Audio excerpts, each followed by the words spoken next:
Muraho neza nanone, ikaze ku muyoboro wacu kandi wanyu. Uyu munsi tugiye kuganira uburyo isuku y'igitsina cy'umugore igomba gukorwa, kandi iyo idakozwe neza bigira ingaruka, aho usanga abagore benshi bahorana infection adakira, kandi bitari bikwiye, bagakwiye kubikora neza ukirinda ayo infection. Rero kurikirana kugira ngo dusobanukirwe ko tugomba kuyikora kandi tukayikora neza buri munsi.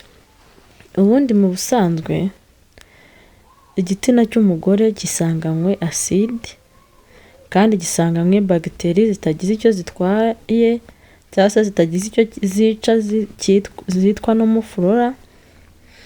Izo bagiteri nizo zishinzwe kurinda igitsina cy'umugore kugira ngo kitajya cyaze iyi acide itahungabanywa ngo ibe yazamuka cyangwa yamanuka, kugira ngo ziturinde infection agiye atandukanye. Rero hari ibintu bimwe na bimwe abagore bagenda bashyiramo cyangwa bakoresha bigatuma bigabanya cyangwa se bihindura ya acide y'igitsina cy'umugore, cyangwa se bigatuma za bagiteri zigabanyuka, zangirika, bikarangira utangiye kurwara infection yo mu gitsina.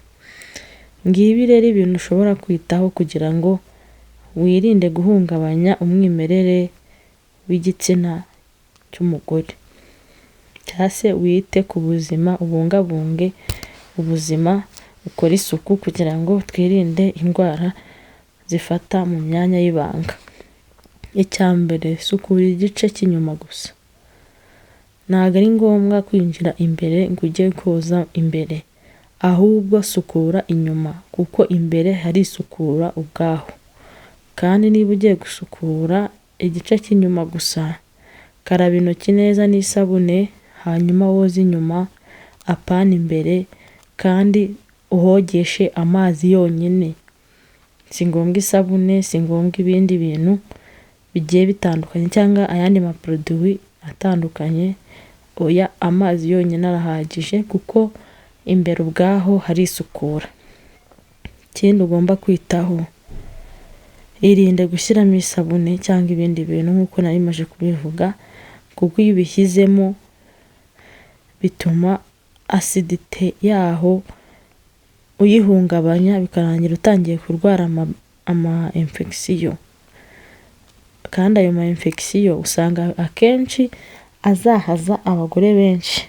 Noneho muri ino minsi hari ibintu byateye ngo bya dushingi, ukajya kogamo ugashyiramo amaproduit ngahahumuza. Oya, iriya mpumuro yaho uko hahumura niyo, ni uko Imana yaharemye, ntabwo hatwaye, nuko niyo mpumuro yaho. Nta byo kujya kuhahumuza, nta byo kuhatukuza, oya, biriya birahagije.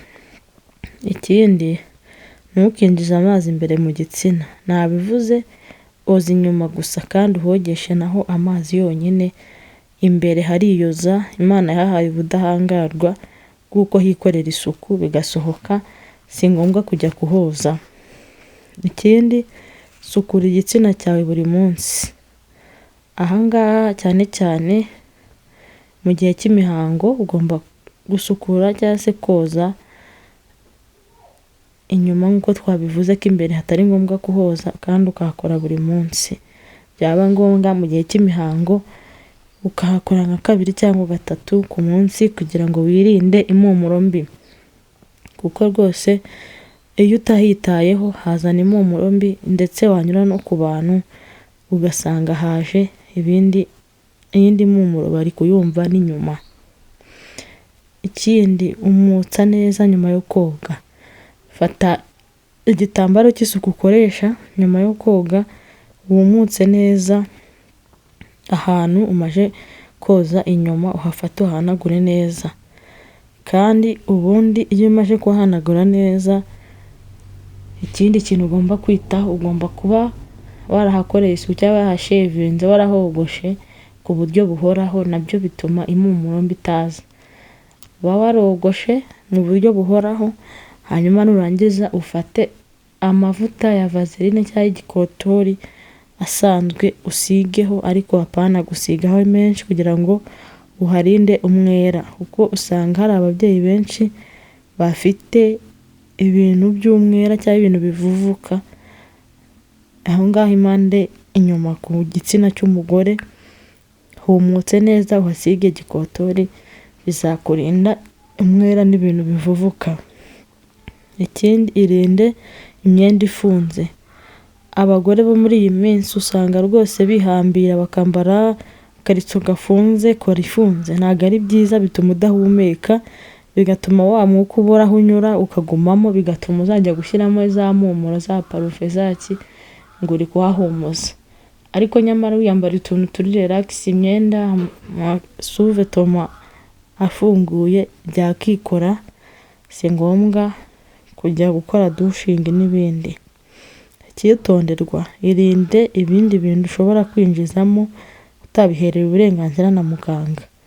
Niba urwaye infection, niba hari wishima, niba haza ibintu bimeze nk'amata yapfuye bihumura nabi, gana kwa muganga, muganga aba ari we ukandikira imiti, kuko ibindi ushobora gushyiramo utabyandikiwe na muganga bishobora kuba ahubwo ari byo biri gutera gukomeza kw'ayo infection.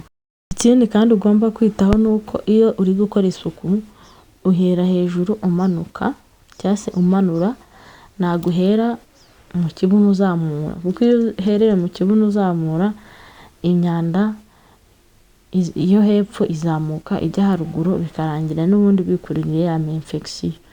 Oza n'amazi yonyine kandi uhere hejuru uganisha aho mu kibuno, kugira ngo twirinde ya infection yavuzwe.